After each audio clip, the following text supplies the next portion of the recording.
Frères et sœurs, nous sommes en 3e jour du mois de décembre. Et premier jour, nous avions parlé de la sagesse. Hier, 2e jour, nous avions parlé de l'intelligence. Aujourd'hui, je vous invite à contempler sur le conseil. Et vous voyez bien les choses qui s'évoluent dans la mesure où on a la sagesse. Cette sagesse nous permet de pouvoir comprendre qu'est-ce que c'est que l'intelligence. Et quand on possède la sagesse, l'intelligence, et aussi nous avons un bon conseil. Mais ce conseil est toujours lié à notre cœur.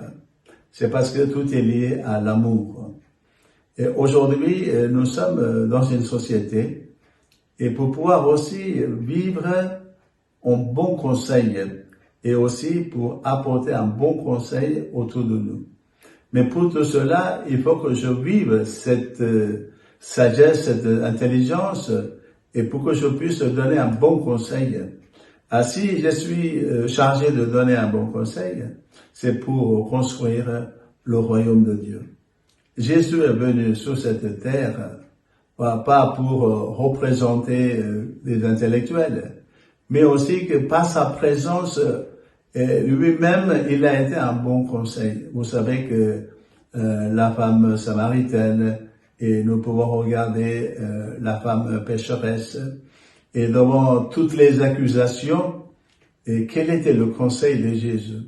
Et tout simplement, c'était le silence. Voilà, donc parfois, et nous oublions que dans notre conseil, on a besoin de silence. Mais nous ne maîtrisons pas le silence, c'est parce qu'on est tellement rempli de beaucoup d'intelligence et on a envie de montrer que voilà, nous sommes meilleurs que les autres, on a envie de dominer les autres, mais c'est vraiment quelque chose qui se passe dans notre vie courante, dans la vie de tous les jours, nous ne pouvons pas ignorer et on n'a pas ce silence intérieur. Et quand on a ce silence intérieur, on peut écouter déjà le bon conseil venant du ciel, de notre Créateur, et par l'Esprit Saint. C'est l'Esprit Saint qui nous permet de donner un bon conseil. C'est pour que l'amour de Dieu soit protégé en toute dignité humaine. Et parfois, dans nos réunions, on peut parler beaucoup de choses, mais peut-être on ne donne pas non plus un bon conseil, c'est parce que ça sort de moi-même, ça ne sort pas de l'Esprit Saint. Et c'est la raison pour laquelle parfois on a des catastrophes.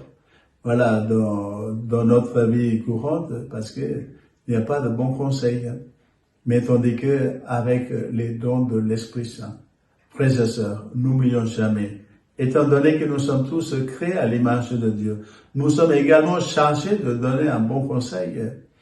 Et donc, il ne faut pas avoir peur de donner un bon conseil. Et tout cela dans la mesure où je loue le Seigneur, je honore le Seigneur, voilà, je vais rendre service au Seigneur pour l'amour des hommes. Et à ce moment-là, je donne un bon conseil.